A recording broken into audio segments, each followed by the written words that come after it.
जय हिंद उपवन परिवार, आप सभी का स्वागत है आपके अपने चैनल उपवन क्लासेस में। आज हम बात करने वाले हैं बहुत ही महत्वपूर्ण टॉपिक करंट अफेयर्स में, जो कि कल संसद में चर्चा हुई उस पर। राइट टू रिकॉल, जी राइट टू रिकॉल। यदि मैं आपको चुन रहा हूं तो मुझे आपको वापस लाने का भी हक होना चाहिए, आम जनमानस को हक होना चाहिए। इसी मुद्दे पे जो आम आदमी पार्टी के सांसद है श्री राघव चड्ढा जी, उन्होंने अपना पक्ष रखा, उन्होंने एक प्रस्ताव दिया सरकार को। उसी पे जो इंपॉर्टेंट करंट अफेयर्स है, राइट टू रिकॉल। ये प्रश्न आपके पीटी मेंस और इंटरव्यू तीनों फॉर्मेट में पूछा जा सकता है। तो चलिए वीडियो की शुरुआत करते हैं। उससे पहले मैं आप लोगों से क्षमा प्रार्थी हूं कि विगत दिनों में पीआईबी की भी वीडियो नहीं आ पाई और करंट अफेयर्स की भी इंपॉर्टेंट टॉपिक पे वीडियो नहीं आ पाई, क्योंकि मैं थोड़ा सा तबीयत ठीक नहीं था और अभी भी नहीं है। लेकिन मैं सोच रहा था कि वीडियो में डिले नहीं करना चाहिए, क्योंकि इंपॉर्टेंट टॉपिक्स है। बहुतों का मेंस एग्जाम होना है, इंटरव्यू का सेशन चल रहा है, इसलिए इंपॉर्टेंट वीडियो है। इसलिए मैं आज हिम्मत जुटा के आया आप लोगों के बीच में। तो चलिए वीडियो की शुरुआत करते हैं। Right to recall, right to recall, वापस बुलाने की जो बात है उस पर तो हम लोग ऐतिहासिक परिप्रेक्ष्य में देखेंगे, संवैधानिक प्रावधान के रूप में देखेंगे, ग्लोबल सिनेरियो में भी देखेंगे, और जो वर्तमान में चल रहा है उस पर भी बात करेंगे कि वर्तमान में न्यूज में क्यों है, तो उस पर भी बात करेंगे। तो वर्तमान में न्यूज में इसलिए है क्योंकि कल राघव चड्ढा जी ने 11 फरवरी 2026 को राज्यसभा में इस पर प्रस्ताव दिया, इस पर जो डिस्कशन किया, उसी से ये मुद्दा निकल के आया। तो हम लोग देखते हैं सर्वप्रथम ऐतिहासिक परिप्रेक्ष्य। ऐतिहासिक परिप्रेक्ष्य में देखेंगे तो 1924 में सत्येंद्रनाथ सान्याल जी ने हिंदुस्तान रिपब्लिक एसोसिएशन के घोषणा पत्र में पहली बार इस बात की चर्चा की कि क्यों ना हमें वापस बुलाने का अधिकार मिले, मतदाताओं को, अपने प्रतिनिधियों को वापस बुलाने का अधिकार मिले। 1924 में हिंदुस्तान रिपब्लिकन एसोसिएशन एचआरए, उसके बाद संविधान सभा की जहां तक हम बात करते हैं तो संविधान सभा में इस बात पर चर्चा हुई, डिस्कशन हुआ, लेकिन हमारे आदरणीय डॉक्टर भीमराव अंबेडकर साहब ने इसको उस समय की परिस्थिति के अनुरूप नकार दिया गया, क्योंकि उस समय की परिस्थिति उतना शिक्षा जनमानस तक फैला हुआ नहीं था, ये कियोस्क की स्थिति हो जाती उस समय भारतवर्ष में, इसलिए इसको नकार दिया गया। साक्षरता और राजनीति परिपक्वता नहीं थी, इसलिए खारिज कर दिया गया। स्वतंत्र भारत में प्रयास 1974 ईस्वी में 1974 में सी के चंद्रपन ने लोकसभा में निजी विधेयक लाकर ये राइट टू रिकॉल की बात कही। इस निजी विधेयक को आदरणीय स्वर्गीय भूतपूर्व प्रधानमंत्री अटल बिहारी वाजपेयी जी ने भी समर्थन किया था, लेकिन ये निजी विधेयक पास नहीं किया जा सका, ये रिजेक्ट हो गया। निजी विधेयक, संवैधानिक प्रावधान, हमारे संविधान में, इंडियन कॉन्स्टिट्यूशन में राइट टू रिकॉल का कोई प्रावधान नहीं, लेकिन एक जगह प्रावधान मिलेगा कि जब 73वां संविधान संशोधन आया, पंचायती राज व्यवस्था की बात की गई, तो वहां पे राइट टू रिकॉल का स्थानीय निकाय में चर्चा की गई, और स्थानीय निकाय में मध्य प्रदेश, छत्तीसगढ़, झारखंड, बिहार, राजस्थान, यूपी, उत्तराखंड, महाराष्ट्र, हरियाणा, पंजाब और हरियाणा में ये लागू किया गया। और इसको लागू करने का जो है कि ग्राम कचहरी के जो सरपंच हुए, मुखिया को वहां की ग्राम सभा के द्वारा, ग्राम सभा के सदस्यों के बहुमत से यदि वो पारित हो जाता है तो उसे वापस आना पड़ेगा और उसका पद समाप्त हो जाएगा। पीपुल रिप्रेजेंटेटिव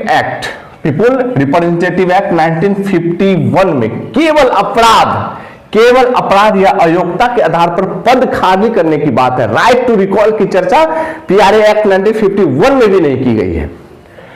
तो ये संवैधानिक प्रावधान हम लोग देखें, और वैश्विक परिदृश्य में हम देखते तो यूएस के 19 राज्यों के गवर्नर और स्थानीय अधिकारियों को वापस बुलाने के लिए राइट टू रिकॉल का प्रावधान है। 2021 में कैलिफोर्निया के गवर्नर को इस राइट टू रिकॉल के आधार पर वापस बुलाया गया था कि वह पद खाली कर दीजिए और वापस आ जाइए।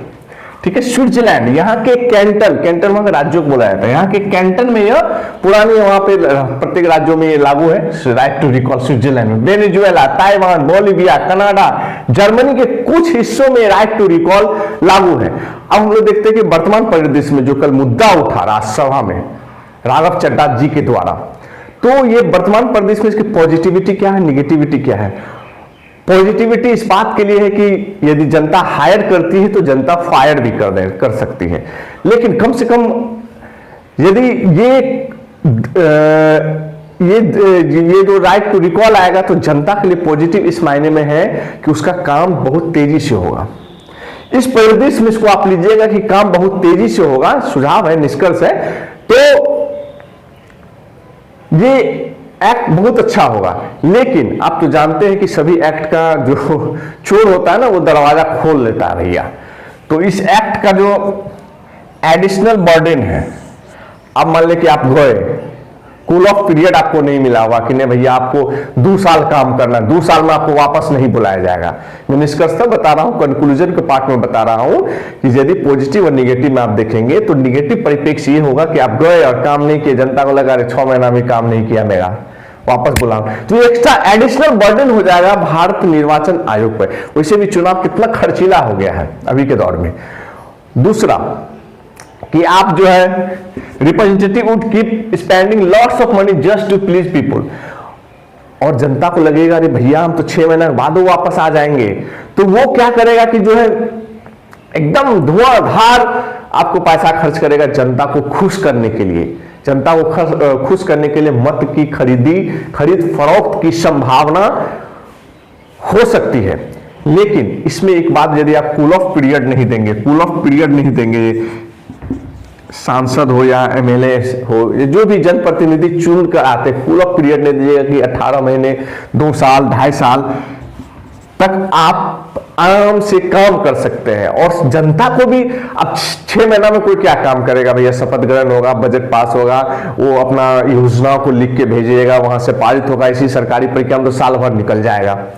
तो वो कूल ऑफ पीरियड होना चाहिए कि 2.5 वर्ष का हो, या 18 महीने की हो, 20 महीने की हो, 12 महीने की, 13, जो भी गवर्नमेंट रखे, फिक्स करे, पार्लियामेंट्री कमेटी जो उस पर निर्णय ले, ठीक है, तो वहां पे कूल ऑफ पीरियड रहेगा। तो लेकिन उसको डर होगा कि यदि मैं 18 महीने काम नहीं करूंगा, एग्जाम्पल मान के चलिए 18 मंथ में काम नहीं करूंगा, तो मुझे 19वां महीना में तो हटा दिया जाएगा ना। जनता आधे से अधिक वोट करके मुझे वापस बुला लेगी। यदि जनता लिख के, आवेदन में आधे से अधिक जनता लिख के दे और वोटिंग हो, आधे से अधिक जनता उसको पारित कर दे, तो मैं वापस आ जाऊंगा। तो ये 18 महीने तो जनता को भी जज करने के लिए देना चाहिए ना, और 18 महीने इनके पास भी समय होना चाहिए, एमपी साहब और एमएलए साहब के पास, जो माननीय जनप्रतिनिधि चुनकर आते हैं, उनके पास भी कूल ऑफ पीरियड का समय होना चाहिए 18 महीने।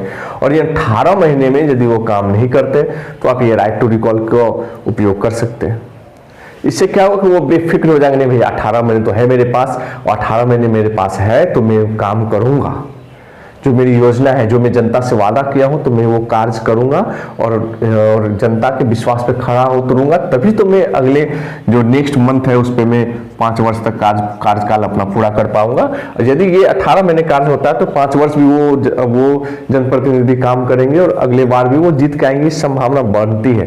लेकिन राइट टू रिकॉल की कुछ निगेटिविटी है तो कुछ पॉजिटिविटी भी है, लेकिन हम लोग निष्कर्षतः में कह सकते हैं कि सबसे अधिक पॉजिटिविटी है, भारत के परिप्रेक्ष्य में पॉजिटिविटी है राइट टू रिकॉल। और इससे क्या होगा कि समग्र विकास की जरूरत है, भारत को आगे जाने के लिए समग्र विकास की जरूरत है। देखा जाता है प्रायः कि जो जनप्रतिनिधि जीत कर जाते हैं वो वापस बहुत विरले ही वापस आते हैं, बहुत सारी योजना धरातल पे नहीं उतर पाती है। इसलिए राइट टू रिकॉल अभी के परिप्रेक्ष्य में भारत के लिए बहुत इंपॉर्टेंट है। तो राइट टू रिकॉल पे डिस्कशन होना चाहिए, फोरम पे चर्चा होना चाहिए, और ज्वाइंट पार्लियामेंट्री कमेटी जेपीसी का गठन होना चाहिए, और जेपीसी के द्वारा निर्णय होने चाहिए कि इसमें क्या क्या वैधानिक प्रावधान किए जा सकते हैं, और जनमानस से भी राय लेनी चाहिए गवर्नमेंट को। तो आज के वीडियो में इतना ही। राइट टू रिकॉल ये करंट अफेयर्स आपको पॉलिटी के सेक्शन में भी काम करेगा, यूपीएससी के इंटरव्यू, मेंस, प्रीलिम्स, सब जगह ये काम करेगा। कोई भी एग्जाम हो, राइट टू रिकॉल पे पूछा जा सकता है कि ये स्थानीय निकाय में कहां कहां लागू है, कब लागू है, और प्रावधान, ऐतिहासिक प्रावधान क्या क्या है, तो 1924 किस किस देशों में लागू है, ये भी पूछा जा सकता है। आज के वीडियो में इतना ही। वीडियो को लाइक शेयर सब्सक्राइब जरूर कीजिएगा, कमेंट सेक्शन में कमेंट जरूर कीजिएगा। जय हिंद, जय भारत, वंदे मातरम।